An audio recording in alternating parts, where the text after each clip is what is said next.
नमस्कार। आकाशवाणी जयपुर अजमेर से प्रस्तुत हैं प्रादेशिक समाचार।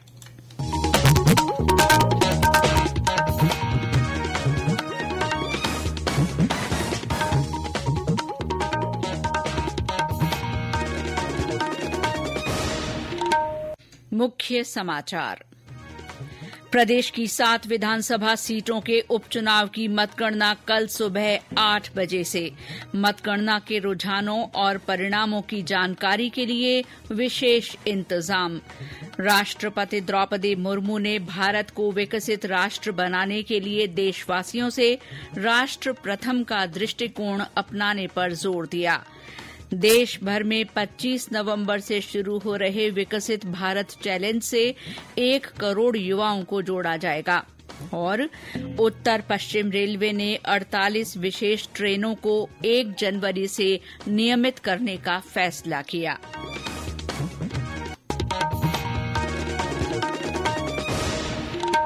समाचारों के साथ मैं शीला चावला और अब समाचार विस्तार से। प्रदेश के 7 विधानसभा क्षेत्रों झुंझुनू, रामगढ़, दौसा, देवली उनियारा, खींवसर, सलूंबर और चौरासी में उपचुनाव की कल होने वाली मतगणना की सभी तैयारियां पूरी हो गई हैं। मुख्य निर्वाचन अधिकारी नवीन महाजन ने बताया कि मतगणना सुबह 8 बजे से शुरू होगी। इस दौरान 3 स्तर की सुरक्षा व्यवस्था रहेगी। श्री महाजन ने बताया कि 98 टेबल्स पर ईवीएम के मतों की गणना होगी और डाक मतपत्रों की गिनती के लिए 39 टेबल लगाए गए हैं। कल 7 जो विधानसभा क्षेत्र हैं जहां पे उपचुनाव संपन्न हुए, उन सभी में जो मतगणना है के पूरे बंदोबस्त लोकल प्रशासन ने कर लिए हैं, चुनाव विभाग ने कर लिए हैं। सबसे पहले जो पोस्टल बैलेट हैं उनकी गणना प्रारंभ होगी और आधे घंटे बाद जो हमारी इलेक्ट्रॉनिक वोटिंग मशीन्स हैं उनकी जो गणना है वो स्टार्ट होगी। इसके लिए जो पॉलिटिकल पार्टीज हैं, कैंडिडेट्स हैं, उनकी जो एंट्री के लिए पासेस हैं, मीडिया रूम है, मीडिया के जो पासेस हैं वो सब जारी कर दिए गए हैं। हर काउंटिंग राउंड के बाद विधिवत रूप से जो सूचना का आदान प्रदान है वो मीडिया के साथ और पॉलिटिकल पार्टीज और आयोग के साथ किया जाएगा। हर तरह का जो सुरक्षा बंदोबस्त है वो 7 जगह पे सुनिश्चित किया गया है। मुख्य निर्वाचन अधिकारी ने बताया कि मतगणना स्थलों पर सीसीटीवी कवरेज और वीडियोग्राफी की व्यवस्था की गई है। मीडिया सेंटर में एलईडी स्क्रीन पर मतगणना के रुझान और परिणाम प्रदर्शित किए जाएंगे। मुख्य निर्वाचन अधिकारी की वेबसाइट और निर्वाचन आयोग के मोबाइल ऐप वोटर हेल्पलाइन पर भी मतगणना के रुझान और परिणाम उपलब्ध रहेंगे। कल की मतगणना से 69 उम्मीदवारों के भाग्य का फैसला हो जाएगा। खींवसर विधानसभा क्षेत्र की मतगणना नागौर के विधि महाविद्यालय में होगी। मतगणना के लिए करीब 100 कार्मिक लगाए गए हैं। 84 विधानसभा क्षेत्र की मतगणना डूंगरपुर के श्री भोगीलाल पंड्या राजकीय महाविद्यालय में होगी। इसी तरह झुंझुनू की मतगणना शहर के सेठ मोतीलाल पीजी कॉलेज में की जाएगी। दौसा में मतगणना के दौरान 700 सुरक्षाकर्मी तैनात रहेंगे। देवली उनियारा विधानसभा सीट के मतों की गिनती टोंक के सरकारी पीजी कॉलेज में होगी। राष्ट्रपति द्रौपदी मुर्मू ने भारत को विकसित राष्ट्र बनाने के लिए सभी देशवासियों से राष्ट्र प्रथम का दृष्टिकोण अपनाने पर जोर दिया है। हैदराबाद में आज एक कार्यक्रम में राष्ट्रपति ने इस बात पर जोर दिया कि सभी नागरिकों को देश की सांस्कृतिक तथा बौद्धिक विरासत को समझना चाहिए और हमारी अमूल्य परंपराओं को मजबूत करना चाहिए। उन्होंने कहा कि राष्ट्रीय एकता की भावना ने कई चुनौतियों के बावजूद देश को एकजुट रखा है। भारत को पुनः श्रेष्ठतम राष्ट्र बनाने के लिए देशवासियों की मानसिकता को एकता और श्रेष्ठता के सूत्रों में पिरोना हम लोगों का कर्तव्य है। मेरे विचार से एक विकसित राष्ट्र के निर्माण के लिए सभी देशवासियों में राष्ट्र को सर्वोपरि मानने की भावना का संचार करना अनिवार्य है। लोकमंथन द्वारा सभी भावना का संचार किया जा रहा है। ये विकसित भारत के निर्माण की दिशा में अत्यंत सराहनीय कदम है। राष्ट्रपति ने कहा कि भारतीय दर्शन ने ही विश्व समुदाय को आदर्श जीवन मूल्यों का उपहार दिया है। श्रीमती मुर्मू ने कहा कि हमारे पूर्वजों की गौरवशाली परंपरा को मजबूत करना हम सभी की जिम्मेदारी है। उपराष्ट्रपति जगदीप धनखड़ कल जोधपुर के एक दिन के दौरे पर रहेंगे। इस दौरान उपराष्ट्रपति अखिल भारतीय आयुर्विज्ञान संस्थान एम्स जोधपुर में राष्ट्रीय आयुर्विज्ञान अकादमी के 64वें दीक्षांत समारोह में शिरकत करेंगे। केंद्रीय जल शक्ति राज्य मंत्री डॉ राजभूषण चौधरी ने आज जैसलमेर में आकांक्षी जिला कार्यक्रम की प्रगति की समीक्षा की। डॉ चौधरी ने आकांक्षी जिले के विभिन्न 5 क्षेत्रों के 49 संकेतकों की उपलब्धियों को संतोषजनक बताया। उन्होंने स्वास्थ्य और पोषण, शिक्षा, आधारभूत संरचनाओं, कृषि क्षेत्र में धरातल पर विशेष काम कर जरूरतमंदों को योजनाओं से जोड़ने पर जोर दिया। उन्होंने कहा कि नीति आयोग के मापदंडों को ध्यान में रखते हुए लक्ष्यों की प्राप्ति के लिए प्रयास किए जाएं। खान और पेट्रोलियम विभाग के प्रमुख सचिव टी रविकांत ने आज बाड़मेर जिले में नागाणा स्थित मंगला प्रोसेसिंग टर्मिनल एमपीटी की विभिन्न इकाइयों का दौरा किया।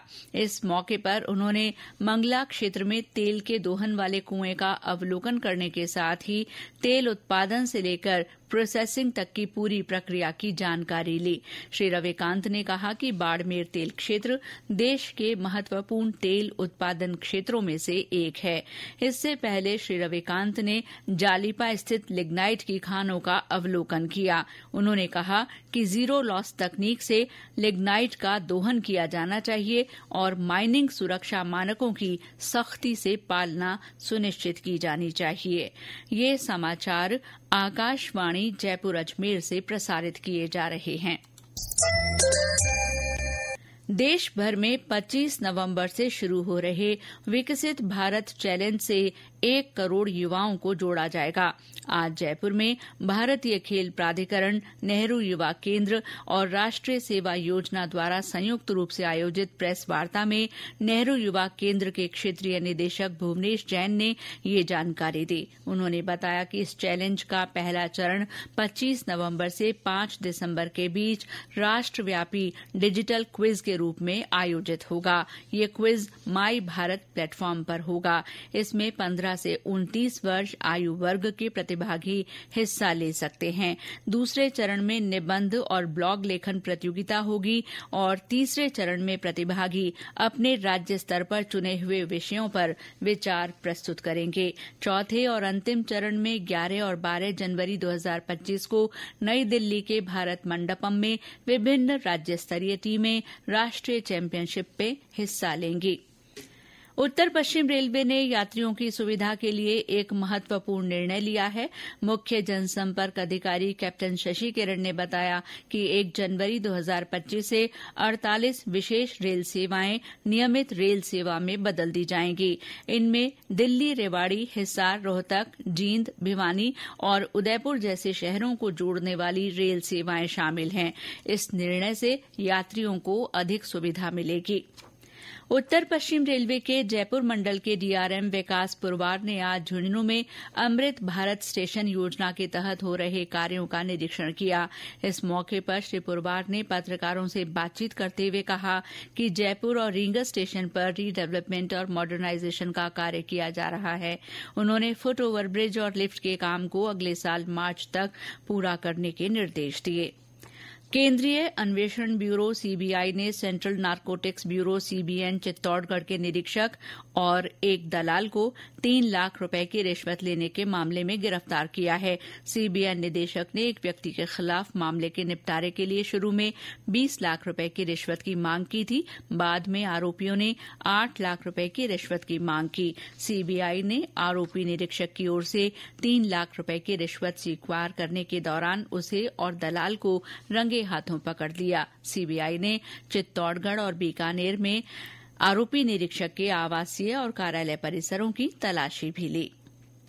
भरतपुर जिले के बयाना में आज नई किरण नशा मुक्ति अभियान के तहत कार्यशाला का आयोजन किया गया। सरकारी कॉलेज में हुई कार्यशाला में तंबाकू, गुटखा, शराब के सेवन सहित मादक पदार्थों का उपयोग करने से होने वाले दुष्प्रभावों के बारे में बताया गया।